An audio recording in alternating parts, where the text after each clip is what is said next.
With me is my friend, one of the world's most influential investors, Mark Wisemans, the CEO and president of the CPPIB, which is the big Canadian pension fund. Thanks for joining me, Mark. Delighted to be here. So, Mark, as I said, you really are one of the world's most influential investors. Wherever I go, I hear people saying, we would really like to get the CPPIB to invest in this, to invest in that.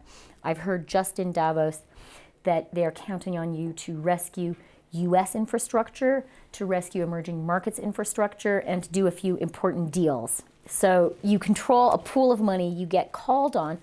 What are the most interesting opportunities you're looking at today? Well, the first thing I should say is, it's not me. We have a team of 900 people at the Canada Pension Plan Investment Board who are investing what is today about $175 billion on behalf of 18 million Canadians, including you. Keep on working hard. So it's a task that we take very seriously, and the purpose of what we do, I think, sets us apart.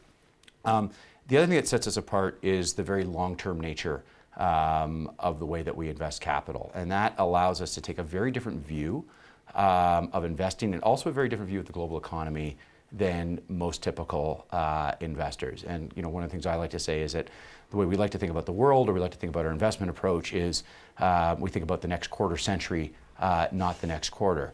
But that allows us to make decisions in a very, very different way than a traditional investor. It means that we can think about the long term. It means we can think about economies in terms of where they're going to go from A to B over, again, let's say a 25 or 50-year time horizon, and pay less attention to the volatility in between. And so that means that we can scour the world for investments, but take through a different lens, I think, than most investors.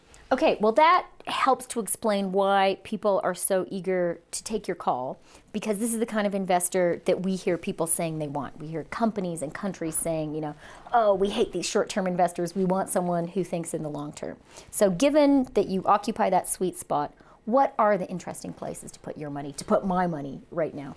Well, I think there's a number of things that are interesting to us, and I have to be careful what I say, because one thing is that we're not abandoning the traditional places that we've invested, North America, Europe, developed markets more broadly. Having said that, when we look forward, one thing that the fund is doing is diversifying its asset base globally, and increasingly into what we describe as growth markets.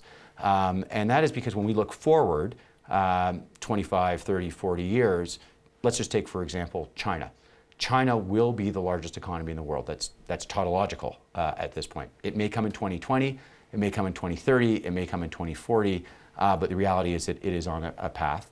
India similarly, South America taken as a whole, similarly as well, are going to become some of the largest economic blocs in the world. And so we are putting increasing focus on those growth markets, and trying to look beyond the short-term volatility and thinking about how we can build capabilities, partnerships to take a long-term view in those markets. So, for example, in China, we've been investing for several years in terms of building up our capabilities, both in the private equity space, but also in real estate, in particular around building logistics facilities and retail. With our partners, local partners on the ground there. Recently, we've been awarded an additional $500 million QFII, or Qualified Foreign Institutional Investor license, which brings our total to $600 million in that market. We're looking at increasing numbers of opportunities in South America. We recently announced a very large infrastructure deal in Chile, where we invested almost $1.2 billion in a series of toll roads. So we see opportunities around the world, but I would say, taking that long view, we are spending more time than we have historically in those growth economies, in areas, long-dated assets, in areas like infrastructure, private equity, real estate, in particular in those markets. Global growth markets is a really big category. There are a lot of countries there. You've mentioned China and Chile. Any other particular areas of interest right now? Well, our focus, our initial focus when we sort of started to diversify the fund geographically in 2008 was North Asia. So Greater China and Korea. In fact, the first office, and I think this says a lot about the way we think, the first office that we opened up outside of Canada was in Hong Kong. It wasn't in New York, it wasn't in London, it was in Hong Kong. And we've really now developed a substantial business in North Asia and have a presence of investment professionals across asset classes with local skills, local experiences based out of Hong Kong. Why? It's not rocket science. That's the largest growth economy in the world. So if you want to know where our focus is, it's on those economies that are going to, in the near term, have the greatest degree of scale. So India is obviously very important. Brazil is very important, and the markets around each of those three countries. How about Africa? We haven't to date invested in Africa, and I think for us, we think it's got a little bit longer way to go. And we're a young organization. We really only invested our first dollar in the year 2000. We only initiated our active management strategy in 2006. And so, we've got a lot of work to do and a lot of opportunities, and I'd say Africa is further down the line. You've talked, Mark, about diversifying geographically. How about diversifying into different asset classes? How aggressively do you pursue that? Well, we've done both very, very aggressively. Today, the fund is only about 40% invested in Canada. I would expect that percentage will go down over time, in spite of the fact that the fund overall is continuing to grow. And in fact, the fund is likely to double in size again in the next sort of 6 to 10 years, depending on what capital markets do. And so we've thought about diversification both geographically, but as importantly, across asset classes. And again, this is where the long-term nature of our organization comes to the fore, because it means that we have a lot more options in terms of asset classes that we can invest in, including asset classes that are less correlated with traditional markets. So today, and this is actually in the sort of pension fund world, an extraordinary statistic, but about 35% of our assets are actually in illiquid asset classes like infrastructure, private equity, real estate, and private debt. 35% is a big number, but we think that gives us a lot of diversification. And because of the certainty of our cash flows in the way that the structure of the Canada Pension Plan works, we have a certainty of inflows of capital for a specific period of time.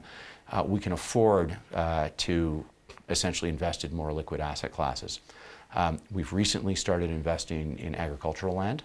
So we've got a team now, a small team, that's looking at opportunities in agricultural land. In which countries? To date, we're actually looking in North America and also spending some time in other jurisdictions like Brazil and Australia. And then, in addition, we even have a team that's investing in drug royalties.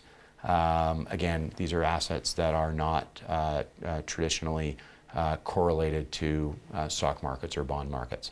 And so what we've done is actually, done two things as an organization over the last 7 years, is worked really hard to diversify across asset classes and across geographies. Not every asset class in every geography, but our view is that with a more diversified portfolio, what it'll allow us to do is provide the returns that will, in turn, pay the pension promise that essentially the Canada Pension Plan has made to 18 million Canadians. Final blitz question.